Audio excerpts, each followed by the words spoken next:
Hello guys, இந்த பொண்ணு இன்னைக்கு தான் காலேஜ்ல ஃபர்ஸ்ட் இயர் ஜாயின் பண்றா. அவளை பார்த்த 3 சீனியர் பசங்க அவளை ராகிங் பண்ண போறாங்க. இப்ப அந்த பொண்ணை ஏதாச்சும் பண்ணணுமே அப்படின்னு சொல்லி அவ உட்கார்ற சேர்ல சூயிங்கம்ம தின்னு ஃபுல்லா ஒட்டி விட்டுறாங்க.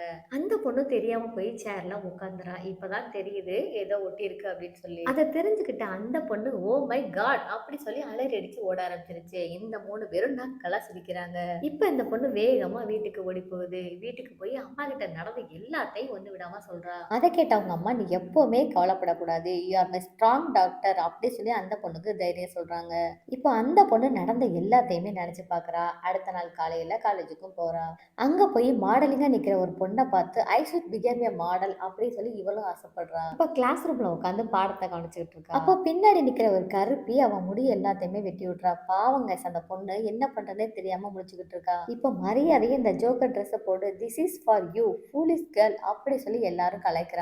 பரவாயில்ல அப்படின்னு சொல்லி அந்த பொண்ணு அந்த ட்ரெஸ்ஸை போட்டுக்கிட்டு தைரியமா வாக் பண்றா. இப்ப அந்த 3 கேடிகளுக்கும் கொம்பம் வளைக்குது. அந்த 3 பேர் சேர்ந்து ஒரு மாஸ்டர் பிளான் பண்றாங்க. அந்த பொண்ணு நடக்கும்போது பாலை கொட்டி விட்டு அந்த பொண்ணை கீழே தடுக்கி விழ வச்சுறாங்க. பாவங்க அந்த பொண்ணு தடுக்கி கீழே விழுந்துடுது. அப்ப அந்த பக்கமா ஒரு பொண்ணு நடந்து வருது. அட இந்த பொண்ணு என்ன பண்ணுது அப்படின்னு பாத்தீங்கன்னா அந்த பொண்ணு நடந்த எல்லாத்தையுமே கவனிக்குது. இவங்க 3 பேரும் ஏதாச்சும் பண்ணணும் அப்படி சொல்லி இந்த பொண்ணு யோசிக்குது. கெட் அப் மை கேர்ள் அப்படின்னு சொல்லி எழுப்பி விடுது. இப்ப அந்த பொண்ணை ரூமுக்கு கூட்டிட்டு போய் அந்த பொண்ணுக்கு ஒரு அழகான ட்ரெஸ் எடுத்து கையில கொடுக்குது. அடுத்தது அந்த பொண்ணுக்கு ஹேர் எல்லாம் கட் ஆயிருக்கு. அதனால அந்த பொண்ணு ஒரு ஸ்ப்ரே அடிச்சு நிறைய ஹேர் வர வச்சு இப்ப பாத்தீங்கன்னா பிரேக் முடிஞ்சு மறுபடியும் ஃபேஷன் ஷோ ஆரம்பிக்குது. இந்த பொண்ணை பாத்தீங்கன்னா பாக்குறதுக்கு வேற லெவல்ல இருக்கு guys. நீங்களே பார்த்தா அசந்து போயிடுவீங்க. அந்த அளவுக்கு ஒரு பியூட்டிஃபுல் கேர்ளா இந்த பொண்ணு மாறிட்டா. இப்ப அந்த பொண்ணு welcome it is your time அப்படின்னு சொன்ன உடனே அந்த பொண்ணு செம்மையா வாக் பண்ணி நடந்து வரா. பாக்குற எல்லாருமே பயங்கரமா கிளாப் பண்ண ஆரம்பிச்சிட்டாங்க. இப்ப பாத்தீங்கன்னா இந்த 3 பேர் மூஞ்சிலேயே ஈ ஆடல. இதோட இந்த கதை முடியுது.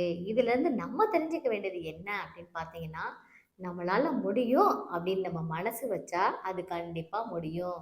அதை யார் தடுத்தாலும் நிறுத்த முடியாது. இந்த வீடியோ உங்களுக்கு பிடிச்சிருந்துச்சுன்னா மறக்காம லைக் பண்ணி கமெண்ட் பண்ணுங்க. நம்மளோட மியாவோட சேனலை மறக்காம சப்ஸ்கிரைப் பண்ணுங்க.